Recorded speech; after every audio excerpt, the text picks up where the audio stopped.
হাসিনার পিছনে সারা পৃথিবী ছিল, এটা সত্যি কথা।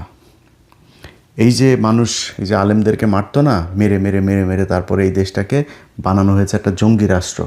এই জঙ্গি রাষ্ট্রকে বাঁচাইতে হলে কি করতে হবে? শেখ হাসিনাকেই রাখতে হবে। যদি না রাখো তাহলে তোমরা কিন্তু ওই দেশ কিন্তু জঙ্গি ধরে নিয়ে যাবে, এরকম এক চিত্র তুলে ধরা হয়েছিল। পাশের শক্তিশালী দেশ ভারত সর্বোচ্চ সাপোর্ট দিয়েছে তাদেরকে। আপনারা কোন দল, বিএনপি বা জামাত যে আসেন, আপনাদেরকে দিবে? করেন নাই, ঠিক করেন নাই। নিজেরা ঠিক হবেন এরকম কোনো আলামত নিজের চোখে দেখছি না। সব জায়গাতে একই অবস্থা, যা মনে চায়, যার যেভাবে মনে চায়। এই কয়দিনে কিছু জিনিস দেখলাম, শিক্ষা হইল যে যাদের ক্ষমতা আছে, ধরেন পুলিশের একজন অমুক বিশাল বড় এক অফিসার, ওনারা নিয়ে কিছু করতে যাবেন, আপনারা ফোন দিবে সেনাবাহিনীর আরেক অফিসার, সেনাবাহিনীর ওনারা নিয়ে করতে যাবেন দিবে বিশাল বড় এক ব্যবসায়ী। সব একই চক্র। শুনবেন না ওই সেনাবাহিনীরটা, শুনবেন না পুলিশের বিরুদ্ধে বলতে গিয়ে পুলিশেরটা ব্যবসায়ীর বিরুদ্ধে শুনবেন না, ওই ব্যবসায়ী খাবে আপনার কাছে, পুলিশেরটা শুনবেন না, তাহলে সেনাবাহিনী। মানে আপনাকে এই চক্রের ভিতরেই থাকতে হবে। এই চক্র থেকে বের হবেন, আপনার জীবন শেষ। আপনি জীবনে কোনো দিন শান্তিতে থাকতে পারবেন না। বহুত কিছু ভাই, এই যে দেখেন না, এই যে জুলাই যোদ্ধা, এই যে সুরভি নামে এক মেয়েকে আপনার করা হলো, মেহেদি নামে একজনকে আপনার গ্রেপ্তার করা হলো। গতকালকে আমি বাংলা ভিশনের নিউজে দেখলাম, সেই নিউজের মধ্যে লেখা যে ওই এক জুলাই যোদ্ধা, তাকে খুঁজে পাওয়া যাচ্ছে। আর নিখোঁজ জুলাই যোদ্ধাকে পাওয়া গেল মাদক নিরাময় কেন্দ্রে। তো আমার কিউরিওসিটি জাগলো যে আসলে ঘটনাটা কি হয়েছে এখানে। আপনারা এবার খোঁজ নিয়েন, যারা এনসিপির ভাইরে আছেন, কারোর পক্ষেও নাই ভাই আর বিপক্ষেও নাই ভাই, বলে টোলা আর কারোরে খেপাইতেও চাই না। কারণ আমি একদম আমার ভিডিওর ধরনই চেঞ্জ করে ফেলেছি। কারোর নাম ধরে কোনো কিছু বলবো না, আর কারোরে না। এই দেশের এই বিশাল চক্রের কাছে ভাই পরাজিত হয়ে গিয়েছে। এদেরকে আপনি যদি নাকি সমীহ করে না চলেন, এদের বিরুদ্ধে সরাসরি কথা বলবেন, আপনার কোনো অভিযোগ আছে এদের বিরুদ্ধে, সেটা আপনি প্রচার করবেন, প্রকাশ করবেন, সংবাদ করবেন, যাই করেন, এটার জন্য আপনাকে পে করতে হবে। এই ঝুঁকি কয়জন নিবে বলেন? কেন নিবে? কোনো কারণ আছে নাকি এত ঝুঁকি নেওয়ার? যদি ঝুঁকি নেওয়া কাজ হইতো, এই দেশে মানুষ জীবন দিতে পারে, জীবন দিয়ে দেখিয়েছে। কিন্তু সেই উপর তলার সেই লোকজনের কাছে আবার এই দেশের মানুষ জিম্মি হয়ে গিয়েছে। বলেন, এই 15টা বছর এই দেশের সমস্যাটা কি ছিল? এই দেশটা স্বাধীন হইল কেন? এই দেশে কি সমস্যা হচ্ছিল এটা জানেন কি না?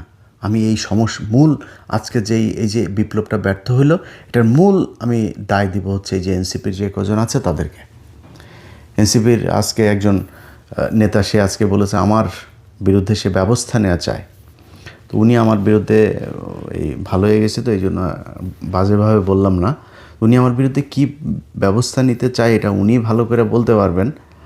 তবে ওনাদের বিরুদ্ধে কি ব্যবস্থা সামনে হয়, এটার জন্য আমার মনে হয় আমার উপরে ভরসা করা লাগবে না, মানে আমার কিছু করা লাগবে না। এমনি আপনারা দেখবেন অনেক ব্যবস্থা আপনাদের বিরুদ্ধে নেওয়া হচ্ছে। মাত্র তো মানে ওই কি বলে হলফনামা আর হচ্ছে আয়কর রিটার্নের মধ্যে জালিয়াতি, টাকা পয়সা তো আরও আছে, ওগুলির ব্যাপার আসবে না সামনে? পাগলের মতো ঘুরতে থাকবেন, এই চরকার মতো ঘুরবেন পাগল হয়ে। তারা এখন আমারে এটার ব্যবস্থা চেয়েছে। ব্যাপারটা আমারের বিরুদ্ধে ব্যবস্থা না চায়া, মনে করেন আমি সরকারের সমালোচনা করেছি, বা ধরেন প্রথম আলো ডেইলি স্টারের ঘটনায় উস্কানি দেওয়ার কারণে নাকি আমার বাংলা এডিশন বন্ধ করা হয়েছে, ফেসবুক ডাউন করা হয়েছে, ইউটিউব ডাউন করা হয়েছে। বুঝলাম আপনি ডাউন করলেন, যদি এটা সত্যি হয়। তো শেখ হাসিনার এই যে বাংলাদেশ আওয়ামী লীগ, বাংলাদেশ ছাত্রলীগ, সব কটা পেজ, ওদের নেতা যারা আছে, এই যে আরাফাত সহ ওবায়দুল কাদের, সবার পেজ বাংলাদেশ থেকে দেখা যায়। সার্চ দেন, দেখা যায় কি না? সেখানে কি বলে? পুরো বাংলাদেশকে তারা করে দিতে বলে না, টার্গেট করে কাদের নাম বলে না, কি করতে হবে এগুলি বলে না। আমি এমনি ফেসবুক ইউটিউবে বহুত আছে, যে কারণে কথাবার্তা একটু সেন্সর করে বলছি আর কি। কি কি বলে না শেখ হাসিনা, শোনেন না আপনারা কি করতে বলে, ধরে ধরে কি করতে বলে শোনেন তো। তো তাদের পেজ আর ইউটিউব চ্যানেল কেন বন্ধ হয় না? সমস্যাটা হচ্ছে আপনি ওইসব নিয়ে যা মন চায় বলেন, রাষ্ট্র নিয়ে যা মনে চায় বলেন, আপনি ব্যক্তি যে দুর্নীতি করছে তারে নিয়ে আপনি কিছু বলতে পারবেন না। এখন হাসিনার কথা তো কেউ শুনবে না, হাসিনার কথার বাংলাদেশে কোনো ইয়েও হয় না, কার্যকারিতাও নাই, ওইটারে নিয়ে কোনো পাত্তাও দেয় না, ওইটারে নিয়ে কিছু না করলেও সমস্যা নেই। কারণ আমরা যেটা বলি এটার তো মানে আবার মানুষের কাছে তো মূল্যায়ন আছে, মানুষ তো সেটা শোনে, মানুষ সেটার উপরে পদক্ষেপ চায়। এখন আমরা বললে সমস্যা, যে কারণে আমাদের কথা শোনা যাবে না। তো যেই এনসিপির যেই নেতারা আজকে আমাদের ব্যাপারে কথা বলছেন, আপনাদেরকে অনেক সময় দেওয়া হয়েছে ভাই, আপনাদের প্রতি আমি যে পরিমাণে ধৈর্য দেখিয়েছি এত ধৈর্য কারোরে দেখায়নি। কারণ কি, আপনারা এই 5ই আগস্টের মহানায়ক, এখন মহাখলনায়ক, এই মহানায়কদেরকে আমরা তাদের চুরি চোরটামি যা যা আছে সব কিছু আমরা সেন্সর করেছি, যে যাক এরা অন্তত হয়ে যায়। প্রথম দিকে আপনাদের মনে আছে না, দেশের সর্বোচ্চ আদালতের বিচারক 2 ঘন্টার নোটিশে বলল সব রাজুতে আয়, রাজুতে গেল, 2 ঘন্টার নোটিশে সব বিচারকদের করে দেওয়া হলো। আমি ওইটা বিরোধিতা না, ওইটাই করা উচিত ছিল। আওয়ামী লীগ যেটা বলে ওদের ক্ষমতা থেকে গেলে পরের দিন কি করতে হইতো, ওইটা করা উচিত ছিল, এটা করেন নাই বলে আজকে এই সমস্যা। আপনি একটা ঘরের ভেতরে ঢুকেছেন সাপ মারার জন্য, সেই সাপ আপনি ঘরের ভেতর দেখছেন, রেখে দিয়েছেন, তার না মেরে ওইভাবে যে তার গর্তের ভেতর, ও তো গর্ত থেকে রাতে বের হয়ে আপনাকে কামড় দিবে, এই হুঁশটুকু আপনাদের হওয়া উচিত ছিল, আপনারা করেন নাই। 5 তারিখের পরপর কিছু কিছু নেতা আপনার বিশাল আকারে আওয়ামী বিরোধী মুজিবের ছবি টবি করে হঠাৎ করে চুপ, মানে 1 মাসের মধ্যে সব চুপ। কেন চুপ হয়ে গেল? কারণ ওই যে ওদের মাথায় ঢুকানো হয়েছে যে বাবা এই যে সবাই দেখো কিভাবে চলছে, কিছু টাকা পয়সা লাগবে, টাকা পয়সা কামাও, এইসব বন্ধ করো। টাকা পয়সা কামানোর ভেতর ঢুকাই দিয়ে তারা বলেছে যে আর এরকম করবি তাহলে কিন্তু ওই যে টাকা, ওই যে এখানে গিয়েছিলে এখান থেকে টাকা আনছিস 2 কোটি, ওইখান থেকে 50 লাখ, এগুলো সব ভিডিও কিন্তু আছে। একদম চুপ করায় দিল, চুপ করায় দিয়ে তারপরে তাদেরকে দিয়ে শুরু করালো, সুশীল বানায় ফেললো হাসনাতকে। একমাত্র এদের ভেতরে হাসনাত এখন পর্যন্ত, মানে আমি যতটুকু চারিদিক ঘেটে টেটে প্রমাণ যতটুকু আমার মাথায় এসছে, হাসনাত ঠিক আছে। হাসনাতকে ওয়াকার ডেকে নিয়ে গেল, রিফাইন আওয়ামী লীগ নিয়ে আসতে হবে। হাসনাত রাজি হয় নাই, বের হয়ে সে ফেসবুকে পোস্ট করলো। তারপরে আরেক মাল আবার তার 1 ঘন্টা পরে পোস্ট করলো, হাসনাত যেটা বলেছে সেটা মিথ্যা কথা। হাসনাত কি দুদু খায়? হাসনাত মিথ্যা বলেছে ওয়াকারের ব্যাপারে, আর তুমি সত্যি বললা। এ হচ্ছে ভাতাপ্রাপ্ত। এই ভাতাপ্রাপ্ত এই জুলাই যোদ্ধা, এটা কিন্তু আওয়ামী লীগের মাল, কিন্তু এটার ব্যাপারে সাবধানে থাকতে হবে। দেন আমার টুপি পরে তারপরে এই করে আপনার গণসংযোগ করে, ওরে টুপি পরা কে শিখাইছে আমি জানি না। এটা তো মানে চোর বাটপার, এতদিন ধরে আমরা বিএনপি আওয়ামী লীগ এই চোরেদেরকে আমরা দেখে আসছি যে এই নির্বাচন আসলে টুপি পরে। তো টুপি পরে সে এখন করে। আপনাদের উচিত ছিল একদম অল আউট আওয়ামী লীগ এই অভিযানটা চালু রাখা। আপনি সুশীল সেজে টুপি মাথায় দিয়ে প্রথম আলোর অফিসে যায়, এখন বলেন মব সন্ত্রাস,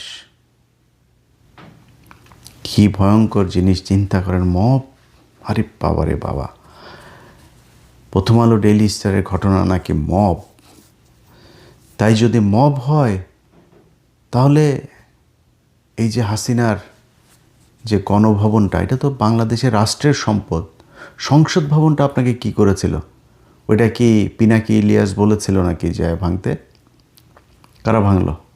গতকালকে রাত্রে এই যে স্বেচ্ছাসেবক দলের একজন নেতাকে মারা হলো, পিনাকি ইলিয়াসের লোক ছিল। হাদিকে মারল, পিনাকি ইলিয়াসের লোক ছিল। পিনাকির আর ইলিয়াসের ডাকে যদি নাকি মানুষ কোথাও যেয়ে থাকে, যা যা করেছে এটা বাংলাদেশে করা উচিত। এটা যদি করা হয় এই দেশ শান্ত থাকবে। আপনি ছায়ানট বলেন, উদীচী বলেন, প্রথম আলো বলেন, ডেইলি স্টার বলেন, এরা বাংলাদেশের কোনো কিছু না। এরা ভারতীয় গোয়েন্দা সংস্থার প্রতিষ্ঠান, বাংলাদেশের বিরুদ্ধে সবসময় কাজ করে। আমরা তো বলি নাই যে যমুনা ভাঙেন, বসুন্ধরা ভাঙেন, মেঘনা ভাঙেন, আমরা তো বলি নাই। বলেছি নাকি? কেন বলিনি? কারণ ওইটা সমস্যা না, ওই সমস্যা আপনি বাংলাদেশের সব ব্যবসায়ীর একই সমস্যা, কিন্তু এগুলোর সমস্যা বাংলাদেশে আর টিভি পত্রিকা চ্যানেল আর কিছু নাই। এদের বিরুদ্ধে কেন বলে? কারণ আছে তো। এই জিনিস আপনারাও জানেন, আমরাও জানি, বাংলাদেশের মানুষ সবাই জানে। আপনারা এখন আমাদেরকে নতুন করে জানাইতে যাচ্ছেন এটা বাংলাদেশের গণমাধ্যমকে কিছু বলা যাবে না। গণমাধ্যম আপনারা ভেঙেছেন, 71 টেলিভিশন, আপনারা সময় টিভি ভাঙচুর করেছেন, আপনারা গাজী টিভি ভাঙচুর করেছেন, আপনারা করেছেন। তখন কোথায় ছিল? সময় পার হয়ে গিয়েছে। সেই সময় পার করে আপনারা এখন সুশীল সেজে এগুলোকে মব বানিয়েছেন সেদিন থেকে সেটা মারা শেষ। এই দেশের পরিবর্তনের যেই স্বপ্ন এই দেশের মানুষ দেখেছিল, ওই স্বপ্ন ওই দিনই শেষ হয়ে গিয়েছে, যেদিন আপনারা রেকগনাইজ করেছেন যে এটা হচ্ছে মবতন্ত্র। কিসের মবতন্ত্র? এটা বিপ্লব। এই বিপ্লবকে আপনারা অস্বীকার করেছেন, অতএব আপনার অস্তিত্ব বিলীন হয়ে যাবে, আমি বলে দিলাম। এই জুলাইকে যারা ইস্টাবলিশ করতে পারেনি তাদেরকে 71-এ ফিরে যেতে হবে। 71-এ ফিরে গেলে কি হবে? 71 আওয়ামী লীগের। এই 50 বছরে তারা এমনভাবে ইতিহাসকে আপনার টেম্পারিং করেছে, এটারে করাপ্ট করতে এটা তার কিছু নাই। এটা শুধুই আওয়ামী লীগের এক ইতিহাস। এই ইতিহাসে জিয়াউর রহমান রাজাকার, এই ইতিহাসে খালেদা জিয়ার সাথে জাঞ্জুয়ার ঘটনা বানিয়েছে। এই ইতিহাসের যদি নাকি আপনি মেনে যদি বাংলাদেশকে রাখতে চান, তাহলে শেখ হাসিনা ছাড়া 72-এর সংবিধান ছাড়া আর বাংলাদেশে কোনো কিছু নাই। শেখ হাসিনা যদি থাকতো তাহলে তারেক রহমান আজকে তার মায়ের লাশটাও দেখতে যেতে পারতো না। যারা 71 নিয়ে এত চিল্লাচিল্লি করেন, তাদেরকে এই 24-এর কারণে আজকে দেশে যাওয়ার সুযোগ পেয়েছেন। আজকে যে বড় বড় গলায় কথা বলেন, এটাই 24-এর কারণে বলতে সুযোগ পেয়েছেন। আমাদের চোখের সামনে সব কিছু হয়, আপনি কিছু বলতে পারবেন না। আপনি যদি বলেন তাহলে আপনি একা হয়ে যাবেন। যাই হোক, যেটাই হোক, আপনাকে এই শ্রেণীর সাথে যারা এই ক্ষমতার কেন্দ্রে আছে তাদেরকে বৃত্তাকার করে তারপর সেখানে ঘূর্ণায়মান হতে হবে আপনাকে। এর বিরুদ্ধে যাবেন, আপনাকে ছুঁড়ে ফেলা হবে। গেল 1.5 বছরে সবশেষ যদি আপনাদেরকে বলি, পিলখানা হত্যাকাণ্ডের একটা বিশাল ঘটনা তো এই দেশে ঘটেছে, তাই না? এবং সেটা নিয়ে একটা কমিশন গঠন করা উচিত ছিল। সে কমিশন গঠন করতে চায় নাই। আমরা ব্যাপক চাপ দিয়ে অনেক কথাবার্তা বলে টলে তারপরে, এখন হলে সেটাও করতো না। তখন তো তাও কিছুটা চাপ ফিল করতো, এখন এটাও করে না। এখন হলে করতোই না, যা বলে বলুক, এটা বলতে দেওয়া রে। তখন করেছিল। করার পরে দেখেন এই যে সময় চেঞ্জ হলো, কমিশন একটা রিপোর্ট দিয়েছে। সেই রিপোর্ট তারা প্রকাশও করে না, সেই রিপোর্ট অনুযায়ী কোনো ব্যবস্থাও নিচ্ছে না। তো কমিশনের আপনার এটা করতে দেওয়ার দরকার ছিল কি? করে লাভটা হলো কি? এই দেশের আলেম সমাজ যাদেরকে এখনও পর্যন্ত জেলখানায় রাখা হয়েছে, তাদের নতুন করে আবার ফের জেলে নেওয়ার জন্য, এবং যারা আছে জেলে তাদেরকে এখনও আবার আটকে রাখার জন্য নতুন করে সন্ত্রাস বিরোধী আইনের সেই মামলাগুলোকে জীবিত করা হচ্ছে। কেরানীগঞ্জে প্রথম আলো, অ্যান্টি টেরোরিজম ইউনিট পুলিশের এবং সিটিটিসি এরা মিলে ডিজিএফআইয়ের একটা চক্র কেরানীগঞ্জে, তাদের পূর্বের এক অভিনেতা আছে আলামিন নামে এক ব্যক্তি, তিনি এই বিভিন্ন মাদ্রাসা খুলতো। সে মাদ্রাসা খুলে নিজের মতো করে সেখানে কিছু ওই পোটলা পাটলি বোমা টোমা হাবিজাবি বানানোর যে জিনিসপত্র আছে, এই ধরনের জিনিস নিয়ে রাখতো। নিয়ে রেখে তারপরে একটা বোমা মারার হঠাৎ করে ছোটোখাটো একটা বিস্ফোরণ ঘটাইতো। এই মাদ্রাসার ভিতরে বিশাল বিস্ফোরণ ঘটেছে। তো সেই ব্যক্তিকে দিয়েই, সে ব্যক্তি 2017 সালে একবার মাদ্রাসায় এই কাজ করেছে, 2022 সালে একবার করেছে। তাকে আওয়ামী লীগ কখনো জেলে বেশি দিন রাখেন নাই। বর্তমান সরকারের সময় সে জেলের বাইরেই ছিল। তাকে হঠাৎ করে তাকে দিয়ে নতুন করে আরেকটা সেই একই ধরনের অভিনয় করানো হলো কেরানীগঞ্জে। সেই ব্যক্তি আলেমও না, কোনো ইসলামিক দলেরও কোনো কিছু না। তাকে দিয়ে এটা ঘটানোর পরে প্রথম আলো বিশাল করে 5-6টা নিউজ একটার পর একটা এই নিয়ে ডিসেম্বরের 26 তারিখের ঘটনা। করে আবার ফের বুঝাইতে চাচ্ছেন। সে পত্রিকার খবর হয়তো আমি কি বলছি আপনারা বুঝতে পারছেন, হয়তো অনেকে দেখেন নাই। আপনারা না দেখলেও এগুলো কিন্তু দূতাবাসে পাঠানো হয়েছে। ডেইলি স্টার, আবার প্রথম আলো এটা তো আবার ইংলিশে করে, ডেইলি স্টার হুবহু ওই নিউজই করে, ওইটা পাঠানো হয়েছে দূতাবাসে। দূতাবাস দেখছে 25 তারিখে তারেক রহমান দেশে ঢুকলো, আর 26 তারিখে আবার ফেরি শুরু হয়ে গেল। এই যে আপনাদেরকে যত তেলবাজিরাজি করছে না প্রথম আলো, ডেইলি স্টার, আপনারা এদের চেহারা খুব ভালো করে জানেন, কিন্তু ভুলে গিয়েছেন। কারণ কি, ওই সেই লুটেরা, চাঁদাবাজ, ধান্দাবাজ, টেন্ডারবাজ সব এক হয়েছে, আবার ফের লুটে পুটে খাওয়ার এক নতুন বন্দোবস্ত শুরু হয়েছে। এটার বিরুদ্ধে কথা বলবেন, আপনি কোনো জায়গায় পাত্তা পাবেন না। আপনাকে সব জায়গা থেকে বন্ধ করে দেওয়া হবে, সব জায়গা থেকে আপনার গলা চেপে ধরা হবে। আপনি যেন মানুষের জন্য, এই দেশের কোনো রাজনীতিবিদ, কোনো কেউ যারা ক্ষমতায় ছিল, কেউ কোনো দিন আপনাদের জন্য, এই দেশের মানুষের জন্য কিচ্ছু করে নাই। এই যে আমাদের দেশে বন্যা হয় না, এই বন্যাটাও রাজনীতিবিদদের জন্য আশীর্বাদ। বন্যায় আপনার সব কিছু হারায় যায়, কিন্তু আপনার এলাকার চেয়ারম্যানের ঘরে আগের চাইতে আরও বেশি সম্পদের পাহাড় হয়। আপনার এলাকার যে ইউএনও আছে, আপনার এলাকার যে ডিসি আছে, সবার ঘরে ঘরে টাকা। সব চাইতে বেশি লাভবান হয় দুর্যোগ ত্রাণ মন্ত্রণালয় আছে না, এদের পুরো পরিবার দোয়া করতে থাকে পুরো সারা বছর, কখন বন্যা আসবে, বর্ষা আসবে, জলোচ্ছ্বাস হবে, ঘূর্ণিঝড় হবে। এদের ঈদ লেগে যায়। আপনার চিকিৎসার জন্য আপনাকে সরকারি হাসপাতালের ওই বেডের নিচে যে জায়গা আছে, ওইখানে স্বেচ্ছেতে জায়গায় প্রস্রাব পায়খানার মধ্যে আপনারে ফেলে রাখা হয়েছে। আপনার ট্রিটমেন্ট হইল না হইলে এটা নিয়ে কেউ চিন্তা করে নাই, কারণ তাদের পাতলা পায়খানা হইলেও সোজা সিঙ্গাপুরে যাওয়ার ব্যবস্থা করা আছে। চোর, পাটপার, সন্ত্রাস, চাঁদাবাজ, লুটেরা শ্রেণী সব এক হয়েছে আবারও বাংলাদেশের সাধারণ মানুষকে শুষে খাবার জন্য। 5ই আগস্ট এদেশের মানুষ যে স্বপ্ন নিয়ে, যেই আশা নিয়ে, আকাঙ্ক্ষা নিয়ে এই দেশ স্বাধীন করেছিল, জীবন দিয়েছিল, ঠিক আগের 1971 সালের 16ই ডিসেম্বর এবং 1975 সালের 15ই আগস্টের মতো একইভাবে বিজয় ছিনিয়ে নিয়েছে এদেশের সেই এলিট শ্রেণী নামে যাদেরকে আমরা চিনি, সেই শ্রেণী। প্রথম 16ই ডিসেম্বরের পর ভারতের সোনাগাজী থেকে আওয়ামী লীগের যেসব নেতারা ওই পারে পালিয়েছিলেন, তারা এসে হঠাৎ করেই এই দেশের যে মানুষগুলো দেশ স্বাধীন করেছিল তাদেরকে সরিয়ে দিয়ে তারপর চেয়ার দখল করেছিলেন। 1975 সালে যেই বীর সেনানীরা এই দেশকে স্বাধীন করেছিলেন 15ই আগস্ট, তাদেরকে এই দেশ থেকে সরিয়ে দেওয়া হয়েছিল।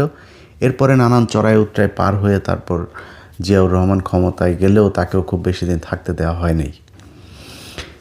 তারপর থেকেই চলছে এই দেশের সাধারণ মানুষের উপরে, এটা কি বলবো, এটা নির্মম একটা পরিহাস এই দেশের, এই জাতির ভাগ্যে। আজকে এটাই আমার সেই দেশ। সেখান থেকে মনে হয়েছিল যে আমরা বোধহয় বের হয়ে একটা সুন্দর একটা জায়গায় যাব। কেউই চেষ্টা করে নাই। এই যে 2 দিন পর পর ভূমিকম্প হয় না, আল্লাহ না করুক, এটা আপনাদের জন্য একটা বিশাল সংকেত। এই সংকেত দিয়ে বোঝানো হচ্ছে যে 2024 মানুষকে আপনাদের চোখের সামনে মারা হয়েছে। সেই রক্তের সাথে আপনারা বেইমানি করেছেন নিজেদের চেয়ারগুলো পেয়ে। তারপর খুব সুখে আছেন মনে করেন, এত সুখ মনে করার কিছু নাই। ওই যে আগার গায়ে, ওই যে গাজীপুরে বৃদ্ধাশ্রমগুলো আছে না, যায় দেখেন, কোনো রিক্সাওয়ালার মা ওই জায়গায় নাই। আপনাদের মতো চেয়ারে বসে থাকা মানুষকে তার শরীরের ক্যান্সারের এই যে একটা কেমোথেরাপি দিতে গেলে এই সরকারি হাসপাতালে মহাখালীতে যায় দেখেন, নিজের চোখে দেখেছি। হাসপাতাল নিয়ে অনেক নিউজ আছে আমার, যে দেখেন কিভাবে বসিয়ে রাখা হয়েছে তাদেরকে। টাকা দিতে হয়, না দিলে কেমন সিরিয়াল পাওয়া যায় না। ঢাকা মেডিকেলে একটা ছোট্ট একটা বেডের জন্য কত কান্নাকাটি, এর তদবির, ওর তদবির, নানা তদবির ছাড়া কেউ এখানে যা থাকতে পারবেন না। ট্রিটমেন্ট নাই। এই যে মানুষগুলির ওইখানে এই কষ্ট দেন না, কষ্ট দেওয়া নিজে সিঙ্গাপুরে ট্রিটমেন্ট নেন, এই জন্য আপনাদের বাবা মাদেরকে যা এই বৃদ্ধাশ্রমে থাকতে হয়। যান, আমি ইন্টারভিউ নিতে গিয়েছি, আমি প্রতি বছর মা দিবস বাবা দিবস এগুলোতে দেখতে যাইতাম। কোথায় গুলশানে বাড়ি, কোথায় অমুক বিশ্ববিদ্যালয়ের বিশাল বড় এক প্রফেসর, অমুক সেনাবাহিনীর ব্রিগেডিয়ার একজন, পুলিশের অমুক ডিআইজি, হ্যাঁ, এদের মারা এদের বাপারা ওইখানে থাকে। এটাই মানুষের অভিশাপ। আমরা এই দুনিয়ায় কেউই একদম 100% ফেরেশতা হয়ে আসি নাই। আমাদের সবার ছোট বড় পাপ সাপ আছে, কিন্তু মিনিমাম এই মানুষগুলো করার জন্য ভাই এত টাকার তো দরকার নাই। টাকা খাইতে পারতেন তো, আপনার তো টাকা খাওয়ার সেই ব্যবস্থা আছে, আপনি খাইতে পারতেন, সমস্যা কি? এইভাবে লুটপাট করতে হবে? কি দেখেন নাই শেখ হাসিনার যে পতন, এই পতন দেখেন নাই? এই পতনের পরে আপনি কোন আশায় আবার ফের নতুন করে এগুলো শুরু করেছেন? আপনারা কি মনে করেন এগুলোর বিচার হবে না? এগুলো এমনি পার পেয়ে যাবেন?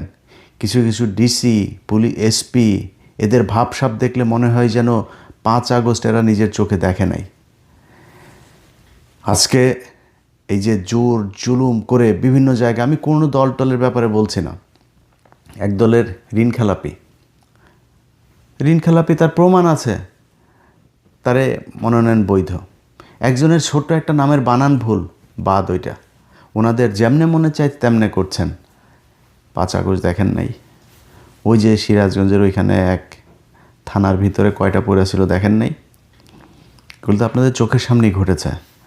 সো আপনারা যদি মনে করেন যে সামনে যারা ক্ষমতায় আসবেন তারা আরেক শেখ হাসিনা হয়ে যাবেন, বাংলাদেশের মানুষ এটা খুব সহজভাবে মেনে নেবে না, এবং মানুষ এখন মানবেও না। এত ক্ষমতাশালী না, মানে